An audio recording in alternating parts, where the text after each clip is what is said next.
It literally takes no talents or gifts or any special genetic mutation to put your head down and focus. Hard work is all about showing up every single time. That is how simply straightforward it is. Bring yourself to your professional environment and work until the task is done for the day and not on even more than your call of duty, and then repeat that process all over again the next day, and the next, and the next. A lot of people misjudge what hard work is, and they wish they have the motivation that all those high achievers do. They wish they have the drive. Even the famous film director Sir Ridley Scott once said that drive is you're either born with it or not. I completely disagree. Drive can be self-cultivated and self-instilled to the point where it becomes a default habit. You see, all you really need to unlock the unrelenting drive for hard work is admitting, without apologies and fear, all of your personal desires for yourself. Now, at first or at face value, it might sound like something stupidly obvious and easy to do. And you're right, it does. But believe it or not, so many people today find it extremely hard to even transparently acknowledge all of their desires to themselves, no less, with their utmost conviction. It actually takes much less courage to admit our wrongdoings than to actually admit our deepest desires. The main reason is because pursuing personal desires has always been communally labeled as some sort of a cardinal sin. It's considered a threat towards people because it means defying the rules of comfortable conformity. It's selfish, it's aggressive, it's relentless, it's insecure, it's inhumane or not normal, it's unempathetic and inconsiderate, they say. That is why when we thought of pursuing our desires, we innately become fearful of being judged by others around us, such as being accused of being materialistic, greedy, delusional, foolish, unfaithful, wasting time, etc. And those fear of judgments escalates even further into the fear of failure and humiliation and the threat of being utterly ridiculed and condemned should we fail.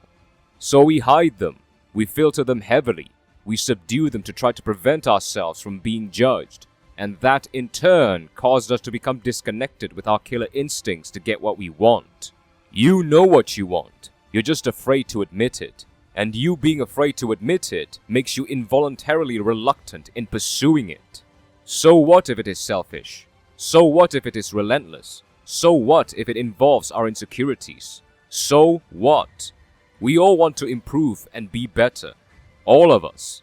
The same people who judge you as coping for pursuing your own goals are the same people that is desperately trying to improve as well. The only difference is one doesn't give a fuck and one worries too much. To the point when they see someone else doing what they wish they could be doing, they condemn it as a sin to cope against their own failures. So we're all coping in the end. The difference is one is coping to fix and the other is coping to hide. The person you want to become, the amount of money you want to make, the things you want to do, the place you want to live in, you know all of this, regardless of how shallow or unthorough it might be to you. But those narrative interference of being seemingly immoral, unethical, insecure, selfish, and so on to pursue those things creates this unnerving anxiety within you that significantly subdue the intensity of those desires to ignite the drive that you need. That is why you remain stale and frustrated in yourself for not having any oomph to get to work. You have to be able to say fuck it to everyone and everything that is trying to stop you. You will bump a lot of shoulders along the way when you are pursuing your own goals, and there will be a lot that will try to mentally break you. It's inevitable. You will inflict many intrapersonal wounds and conflicts to others through simply doing your own thing, and it is not your responsibility to feel bad about it, because it is not your fault. Simple. To those who are trying to bring you down, whatever you tried, they never did. Whatever you've lost, they never had. Translation, they never had the balls to even make the first step, and they never experienced the heights of glory in taking risks even if it eventually passed. Your worst days in pursuing your own goals will always be better than their best days of remaining safe, stale, and comfortable. Never let anyone define the idea of success or life for you. Your personal desires can come or be conceived from many things: your aspirations, personal tastes, and even your deepest insecurities. Want them so badly that you don't give a shit who got hurt, annoyed, triggered, or insulted by them. Want them so badly that you don't care how painful, tedious, boring, and uneventful the work is. Want them so badly that even an invitation to a birthday party or a hot woman trying to distract you through a booty call won't convince you of a better deal. Want them so badly that everything else becomes trivial. You don't have to love the work, you just have to crave the end result. Badly. You just have to fixate on those innermost desires to make something out of yourself that you'll do whatever it takes to reach them.